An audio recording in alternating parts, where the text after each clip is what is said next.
Hello and welcome. I am Thomas Porteous and you are watching NewsX World. Let's take a look at some of the top stories. In the United States, thousands of protesters flood cities in all 50 states. They rally against President Trump and his actions in the biggest nationwide outcry since his second term began. Israel's army admits its soldiers made mistakes in the killings of 15 emergency workers in southern Gaza in March. Video shows a convoy of ambulances, a UN car and a fire truck coming under fire near Rafah. Indian Prime Minister Narendra Modi and Sri Lankan President Dissanayake arrive in Anuradhapura. They will jointly launch the signalling system for the Maho-Anuradhapura railway line, a project supported by the Indian government. Trump's tariffs continue to shake global markets, wiping out $5 trillion in S&P 500 value.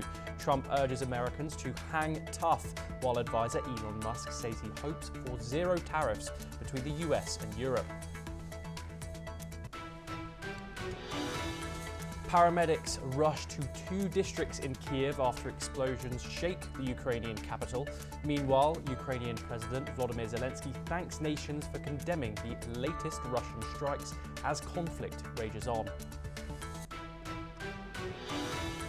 Palestinian group Hamas releases a video of 2 Israeli hostages alive and held in Gaza as Israel continues its strikes. This comes as French President Emmanuel Macron plans a summit with Egyptian and Jordanian leaders to discuss the ongoing conflict. Ceasefire talks continue between M23 rebels and officials from the Democratic Republic of Congo in Qatar. The negotiations offer the strongest hope of halting fighting since the rebels seized eastern Congo's 2 largest cities. Israeli Prime Minister Benjamin Netanyahu is set to visit the US on Monday for a meeting with President Donald Trump. They will discuss newly imposed tariffs and the growing threat from Iran.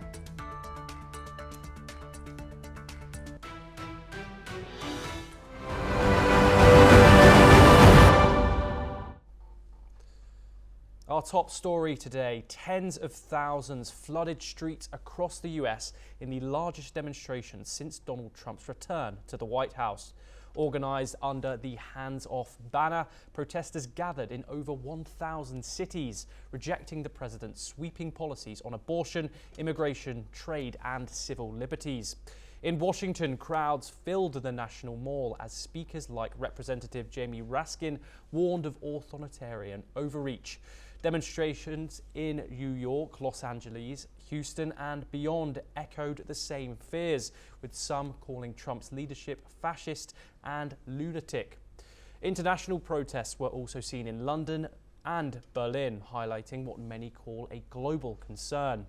The movement, backed by groups like Move On and Women's March United Americans, demanding a halt to what they describe as attacks on democracy and human rights. The message from coast to coast said, "Hands off our freedoms, hands off our future." Here's what the protesters have said. I'm glad to see the number of people here because of all of the things that the Trump administration is doing, that an unelected official like Elon Musk is doing. Mad about the things that are being taken away from the middle class of America and given to the very wealthy.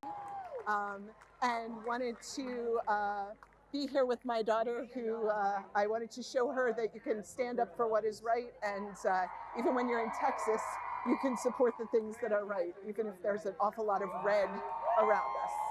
The lack of empathy in this country is depressing, truly. I mean, I feel horrible. Immigrants are getting deported.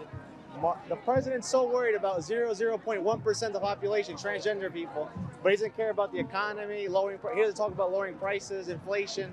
He just says, oh, we'll do this, we'll do that. So I came out here because I felt... So we have about 100 people who have come down by bus and van from New Hampshire to protest against this outrageous administration who is causing us to lose our allies across the world, and causing devastation to people here at home that have needs. They're gutting our government, gutting our services, gutting our institutions, and really ripping apart the fabric of America that we stand on as a great nation. Tensions are rising in global markets after President Donald Trump urged Americans to hold tough amid growing economic turmoil. His message follows a sweeping tariff move earlier this week, which he's calling an economic revolution. But the impact has been immediate and severe. Markets around the world have plunged. Wall Street's fear index hit a 5-year high. The Nasdaq has entered bear market territory, falling over 10% in just 2 days. Investors are bracing for a possible recession as China retaliates with tariffs on all US goods. In Europe, Elon Musk weighed in, calling for a future free trade zone between the US and Europe.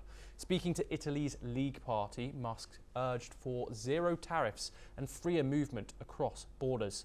Let's take a listen in to what Elon Musk had to say. Well, I hope that I hope that the United States and Europe can establish a very close partnership.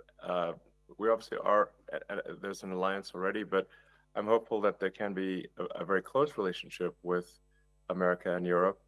And I'm hopeful, for example, with the tariffs, that at the end of the day, I hope it is agreed that both Europe and the United States should move, ideally, in my view, to a zero tariff situation, effectively creating a free trade zone between Europe and North America.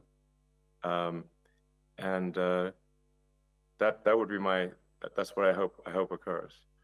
And also more freedom of people to move between Europe and North America, if they wish. If they wish to work in Europe or wish to work in America, they should be allowed to do so, in my view.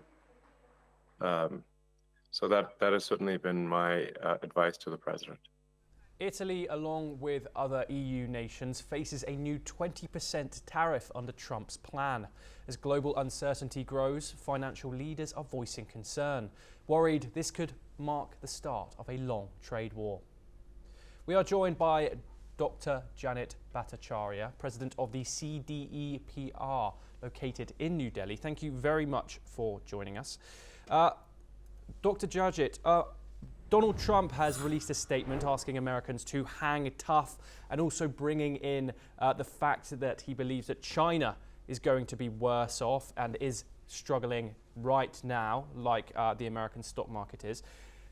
Is this true? Absolutely true. I think what President Trump said is true in every aspect.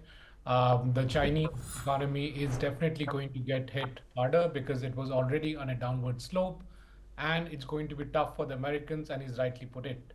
The question really is for the American people to ask is, when do we get out of this, and why do we need to hang out there? They were doing pretty fine before the Trump administration took over. And therefore, the question is that what is it that they're moving towards? How long do they need to hang over there? Because if you look at the way the stock market has reacted, it has lost value equivalent to 25% of the US GDP. That's very significant. There are many pensioners, many old people who are getting hit because they need the money now.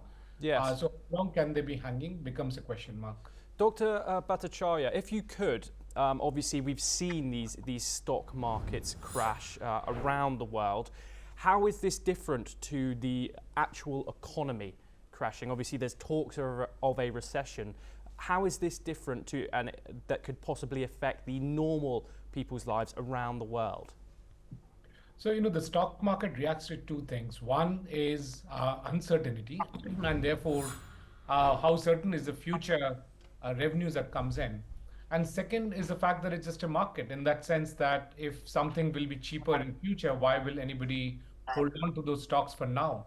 So it's not that the US economy is per se crashing, but it is a fact that that those who are holding on to the stocks believe that they can get the stocks cheaper, or they believe that many of the corporations whose stocks are listed will be having an impact on their revenues.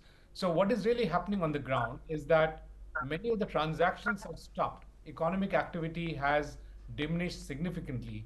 There are people who are not exporting to US because they don't know at what tariff it will be exported. What if the tariffs are removed? Then they're stuck with a higher cost inventory, which is a huge loss for them. There are large corporations such as the Jaguar Land Rover, which has actually stopped shipment of any cars. And similarly, there will be a stoppage of transactions within the US economy. And that is not good. We're losing economic value by these stoppages. It's pretty similar to what happened during COVID, where there was a shutdown. Yes. Obviously, not as extreme as COVID, but there is kind of a partial shutdown happening because of the uncertainty. Dr. Bhattacharya, just finally, you've obviously seen Elon Musk respond to these tariffs. He is obviously one of the, he's the richest man in the world. He's obviously a multiple business owner. He is speaking out about this. How do these tariffs affect him? No, quite significantly, because there will be reciprocity coming in, and Elon Musk has been identified as almost representing the US administration, and therefore many of the reciprocal tariffs are being aimed at whatever Elon Musk's companies provide, which is cars and so on, and therefore he is getting materially hit during this this trade war that has erupted. So obviously he is being impacted quite significantly.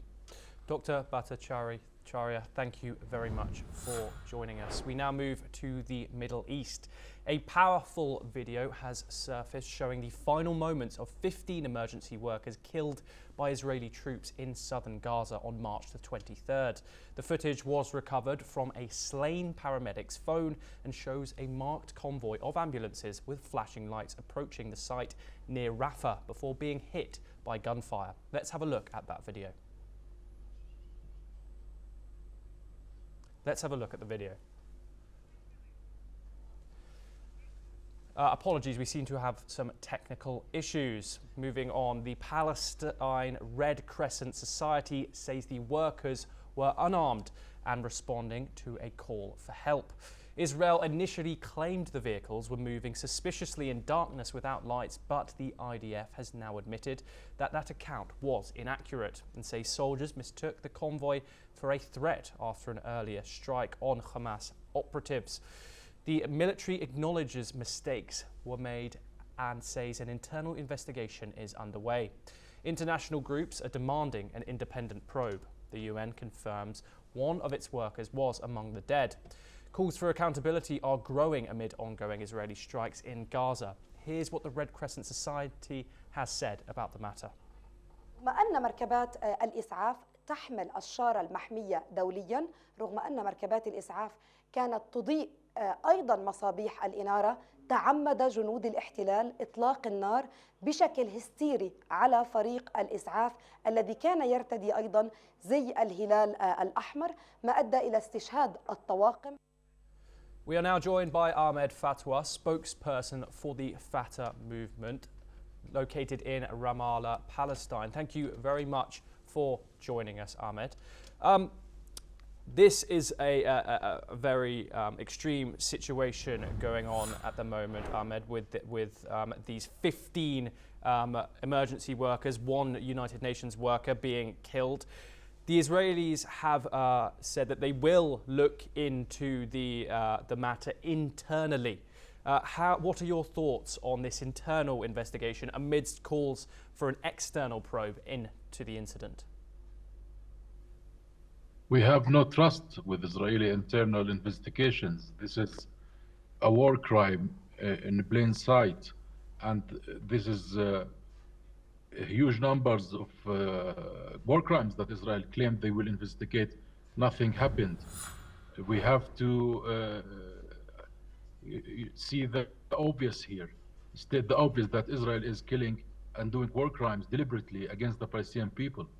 The video clearly refutes the Israeli claims that this was a mistake. It was clear targeting, and they opened fire on paramedics wearing their uniform and with their ambulances. It was clear that they are paramedics.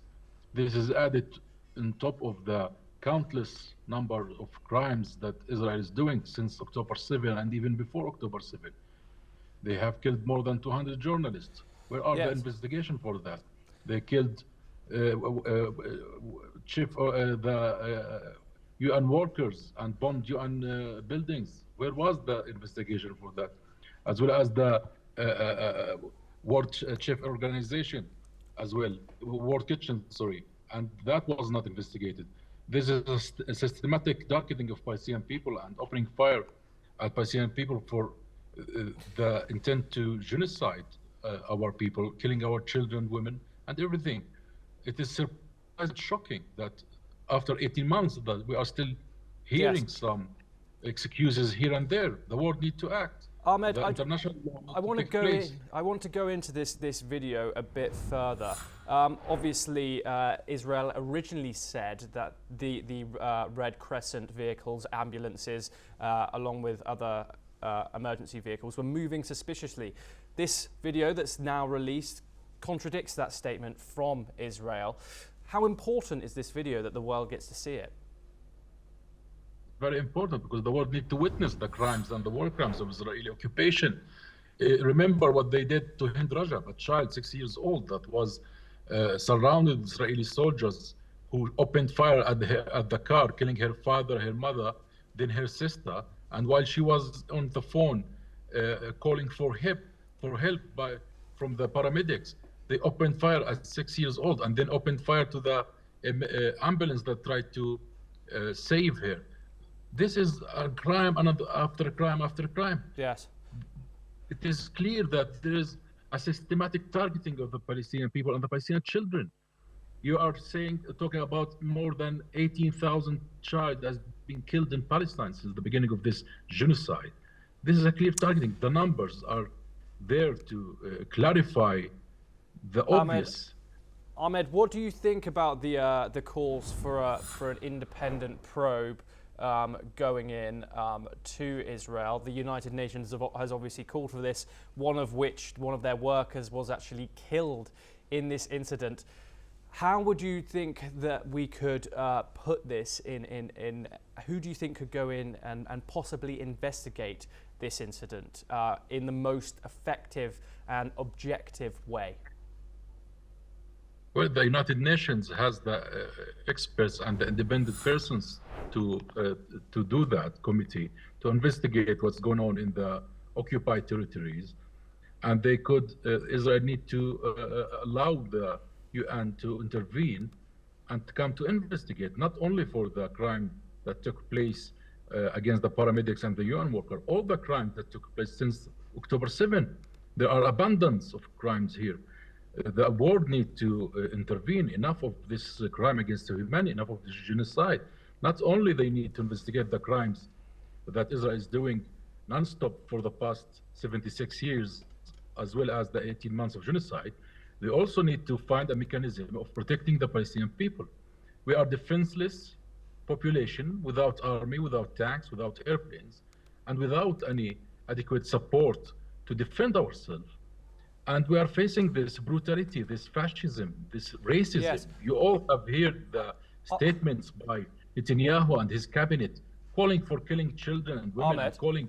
Yes. Ahmed, could you just give us a little synopsis of what the Red Crescent actually does and the kind of the work that it puts in across the Gaza Strip?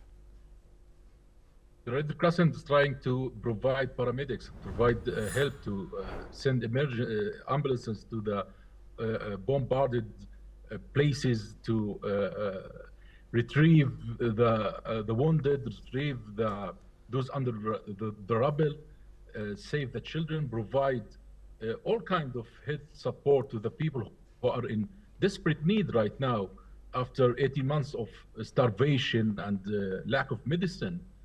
And this is not the first case, by the way, where the paramedics has been targeted. This is, a huge number now of health workers have been killed on top of the hospitals that are being targeted. The Red Crescent is a vital organization for the Palestinian people to survive and to heal themselves and reduce the amount of damage that they receive this open bombardment against civilian buildings.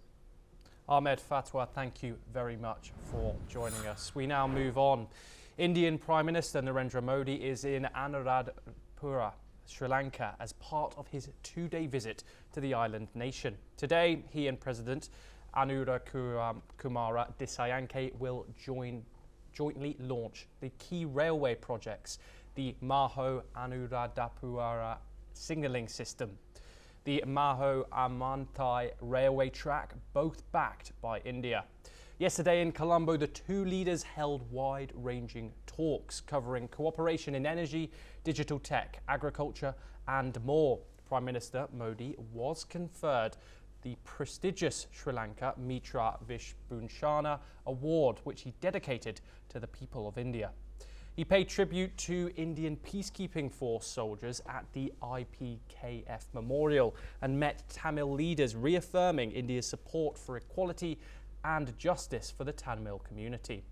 PM Modi also interacted with the 1996 Sri Lankan Cricket World Cup team and met with Sri Lanka's leader of the opposition, Sajith Premadasa, to discuss strengthening bilateral ties.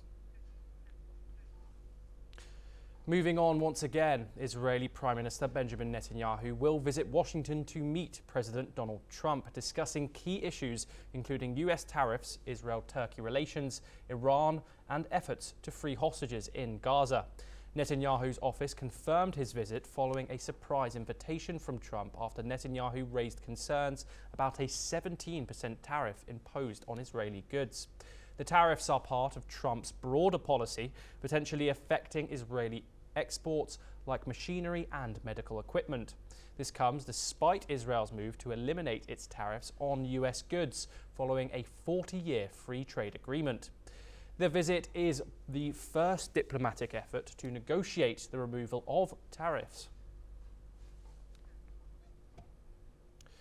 Hamas's armed wing has released a video on April the 5th showing two Israeli hostages, Maxim Herkin and Bar Kupershtein, alive in Gaza. Herkin, identified by his family, appears bandaged and under duress. The hostages were taken during Hamas's October the 7th attack that triggered the Gaza war. The video came a day after Israeli forces launched a new ground offensive in Gaza. Hamas warned this could risk hostages' lives. At least 58 hostages remain in captivity, with 34 confirmed as being dead, including 8 during the ceasefire.